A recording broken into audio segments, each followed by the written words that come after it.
พ่ออาลงไปแล้วเด้อลงไปแล้วโอเค ดูแลนกให้พ่ออามหน่อยพ่อเอานกมาฝากเลี้ยงไว้นี่เดี๋ยวเอาพ่อเอาแม่มาอยู่ด้วย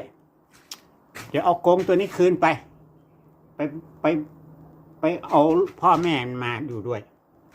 เนี่ยให้มาอยู่กับลูกกับไอ้บ้านเองเนี่ยนะเป็นเพื่อนเองเนี่ยโอเคอย่างเงี้ยถูกต้องอยู่ในที่อันเหมาะสมนะลูกเนาะพระเจ้าจะได้มีเพื่อนนะลูกเนาะอาชาเนาะได้มีเพื่อนโอเคไหมโอเคเนาะจะได้มีเพื่อน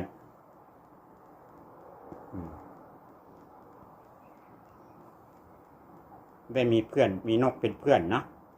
ได้ไม่เหงาโอเคนะเดี๋ยวพ่อเอาไปเอาตัวพ่อกับตัวแม่มาก่อนมันจะได้ไม่พัดพรากพ่อแม่กัน